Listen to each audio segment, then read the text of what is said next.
everyone, it's Anne. Welcome to my channel, Annie's Abstract Art, where I do just that.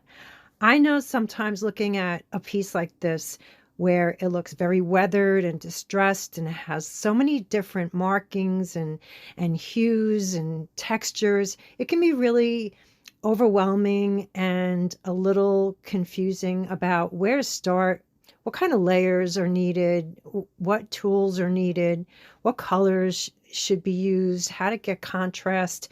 So I'm going to demystify that for you. It's very easy. You're going to be amazed at how simple it is. So I can't wait to show you how I did it. The video will start now. Enjoy.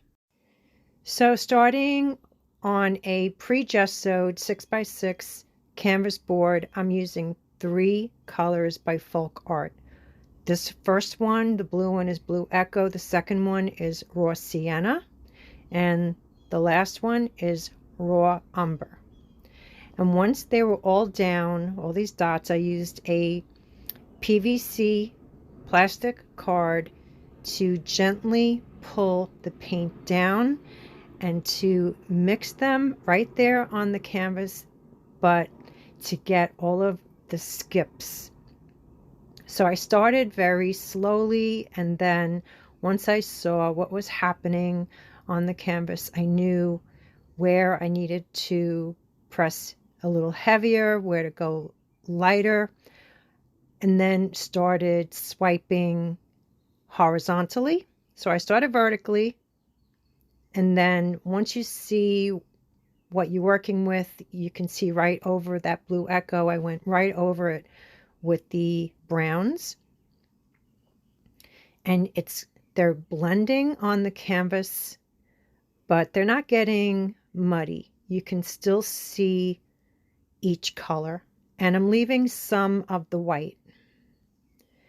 And then I went into the Blue Echo a second time. I wanted to get more of a section, a panel going down vertically, but not like a perfect rectangle. And then with the edge of the card, I did some scraping to get some lines while the paint was still wet,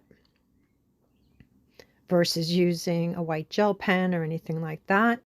So here I am going over the entire canvas with a candlestick to lay down some cold wax to resist the acrylic inks that I'm going to be using. So I make my own. They're a 50-50 blend of acrylic and alcohol. So I make a brown one and a black one. And once I laid down all of the wax, then I used a damp rag to kind of just smooth it over, maybe spread it around a little bit, or to remove some of it. And here you could see I am adding the black to the brown, swirling it around, and now I just poured it on to the canvas and then started moving the canvas around to let it drip in different directions versus using the card, which I'm going to do. But I wanted to see what would happen organically. So I didn't want it to drip all the way across the canvas. So I'm controlling it. And then once I was satisfied with how it looked, then I went into it with the PVC card. And because it's acrylic ink, it's very, very thin. And when you use the card, you'll see on either side of the swipe, it pulls. So that's one way of getting organic lines. And here I kind of did just an area, kind of like a square. And so I'm just manipulating the acrylic ink, letting that drip along the side, and then using the card to scrape in some more lines. Just a few, less is more, not going too crazy, because then it's kind of obvious and it doesn't look natural. And then I dried it right here so that it kind of got thicker, and then used the card again, going all around. So if you want the acrylic ink to thicken, use the heat tool because the alcohol will evaporate, leaving the plastic in the acrylic. And now I am using the damp rag to distress. So I'm rubbing, doing one swipe, and then I don't want to remove too much paint, so here I am tapping and dabbing because I know that the acrylic ink is still very wet, and if I apply too much pressure, too much is going to come off right down to the canvas. But I do want the canvas to show because that's going to bring out the white and it's going to look very distressed, like right here. I removed a lot at the bottom of the blue. And I'm just tapping. It's coming up very easily. And then I rub in other areas that I know are mostly acrylic. So here I am really drying this right here so that it solidifies. And then with black acrylic ink that I made, I'm using a detailing brush just to go into the dark brown with the black so that it shows up more and there's more contrast in the piece. Because everything right now is the raw sienna and raw umber. So with all of those earthy tones, the browns and the orange, it really needed black to add depth and contrast.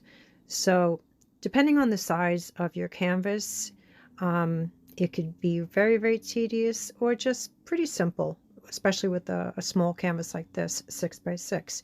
So I chose to use the detailing brush versus a larger brush because I'm just hitting small areas.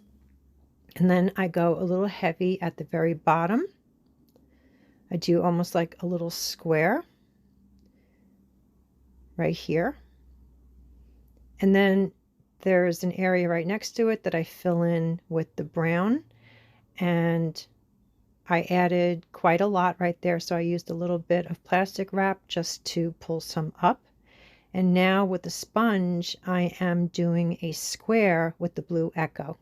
So I'm pressing really hard. I added a lot to the sponge. And then when I pulled it up, the blue echo is much brighter than the blue echo going down the center because it hasn't been distressed. So I'm going over it with the brown acrylic ink to kind of tone it down and distress it. And then I dried it really well, and I like the way all of the blue echo areas match up. And then with the scraper tool, as a final step, I just distressed a little bit more, and it is done. So thank you so much for watching. I hope you enjoyed it as much as I did. If you have any questions about my process or materials, which I've detailed below, leave a comment. I would love to hear from you. And if you're new to my channel and you haven't subscribed yet, I hope you will. Until the next video, take care. I'll see you soon.